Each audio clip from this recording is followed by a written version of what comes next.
First, I wanna thanks CardioAlex to give me the opportunity to welcome my two close friends, Dr.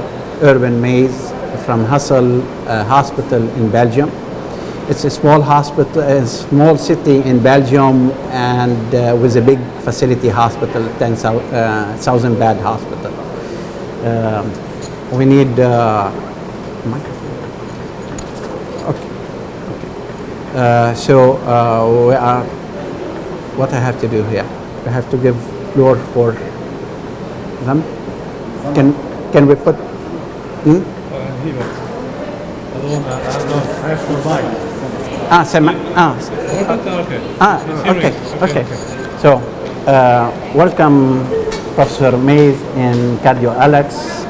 Welcome to Egypt. First time here in Egypt. I had the honor to visit you in November last year, and I saw very nice institute, very nice hospital, 1,000 bed hospital, which you are the head of the thoracic surgery department there. That's true. I started the service nearly 25 years ago, and a few years ago I was very interested in minimal invasive cardiac surgery because I believe this will be the future therapy in surgical therapy in cardiac diseases, and I'm very glad and very proud that we can attract a real expert in minimal invasive cardiac surgery in our department, my colleague Dr. Aladdin Yilmaz. And we saw when we started minimal invasive surgery, we saw a growth of more than 35 to 40% of our patient population, and also patients coming from other areas than our local area. So it's very interesting and it's very growing now, and we are very glad and proud to have a minimal invasive cardiac surgery. Minimal invasive. So, Dr. Aladdin Yilmaz, hi. Again, thanks for coming to CardioAlex. As I told Professor Mays, I visit you and I saw something different, minimum invasive. What's minimum invasive? What's different from regular thoracic surgery or regular, for example, bypass surgery? Minimal invasive surgery is a term that's been used quite a lot by surgeons, by cardiologists, but it's my opinion, view is totally different. I think minimal invasive means that you should harm the patient itself, the outside, the cage itself, or the organism as less as possible. And one of the most important things what we are doing in cardiac surgery is opening of the chest. And it's a very tough and invasive thing, so we should try to eliminate that. So in my daily practice, I try not to open the chest. So you are saying you don't open the chest? No, not at all. So you do surgery without opening the chest? Yes, that's wow. True. Yeah. How you can do that? In fact, in cardiac surgery, there are three main topics. Let's say three main surgery topics you should do. There is a valve surgery, there's a coronary surgery, and there's about 10% rhythm surgery. And I can do in all those disciplines totally endoscopic surgery. So we have vascular surgery by cabbage or bypass surgery, and we have valve surgery, and we have arrhythmology surgery. Yes. Okay. When you look to the, let's say, valve surgery, we can do it totally endoscopically, means that I shouldn't have to open the chest to get to the heart. So that means if I have to repair a mitral valve, I don't have to open my chest. No. So what you will do? In mitral valve surgery, we did this kind of minimal invasive surgery since 15 years, and then we tried to make a thoracotomy on the right side. It's about 6 to 8 centimeters, and we use a rib spread.